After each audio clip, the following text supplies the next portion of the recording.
Welcome to Outside Explorer. We're with Mike and Caleb from Zion Mountain School. Guys, what are we doing today?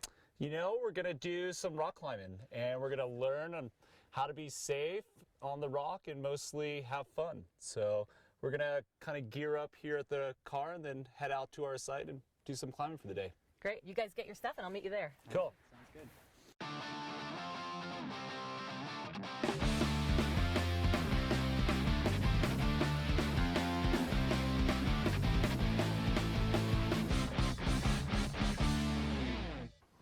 All right, Tirza, do you have your harness, helmet, climbing shoes, food and water?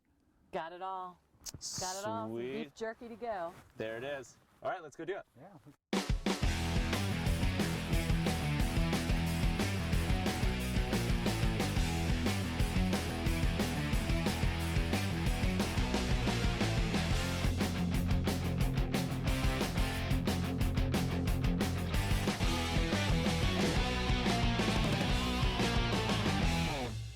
This is where we're going to be kind of climbing for the day. You can see there's a bunch of sport climbs, some face climbing, and we've got some cool cracks here as well.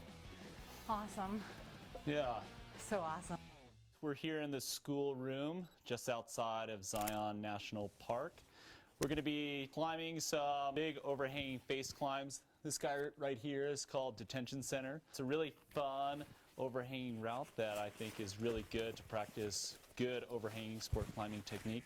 Mainly on Navajo sandstone today.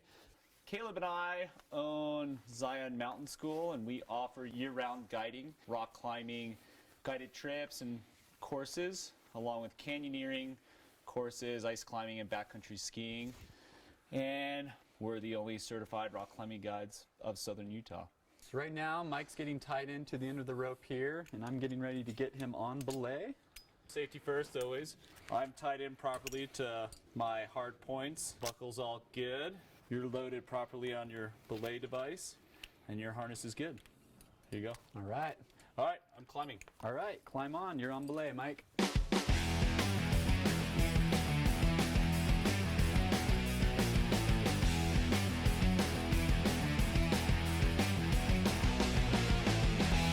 When we climb up, especially on this steep overhanging stuff, we want to maintain straight arms as long as we can.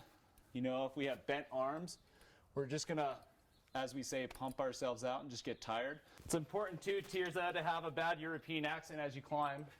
So we'll climb like this now. As Mike climbs up, I'm feeding him out rope and maintaining the least amount of distance of rope between he and I. Purpose of the belay is that Mike slips and falls and I'm going to catch him. Mike just made it through the hard part of the climb here, which we call the crux. And he's getting up and getting ready to clip the anchor at the top and get lowered off.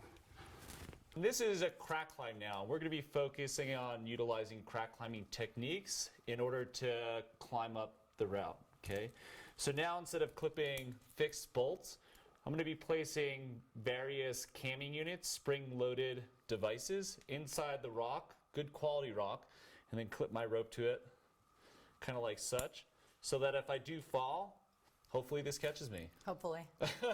Important thing to remember is obviously not to fall. So the way that we can not fall is by putting our hands and our feet inside the crack. When we find a crack somewhere around 2 inches or so, that means that we can put our hands inside.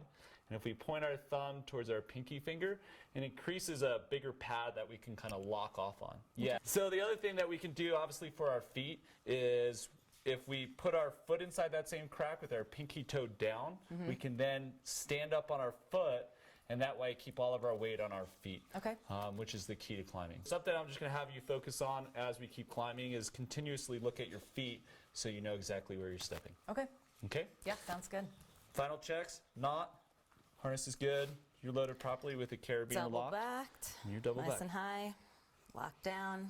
All right, Tirza, Gotcha. give me one of these. Climbing. Climb on. We call this 3D climbing. You kind of have to keep your head on a swivel, keep looking around for holds. 3D climbing. Probably when you start climbing, that'll come to life a little bit more for you. So right about here, this is where the 3D starts coming into it. And you can actually use this wall behind you and get a good stem. So much so that if it's good enough, you can go hands-free, which is kind of nice. So I'm just gonna clean up this area.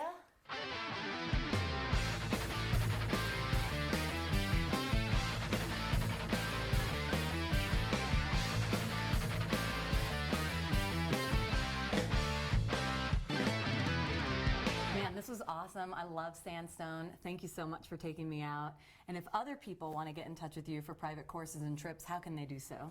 Yeah, you can find out more on our website at www.zionmountainschool.com or visit us at our shop in Springdale, Utah at the entrance to Zion National Park. Stay tuned for more outside exploring. Let's go catch up. All right.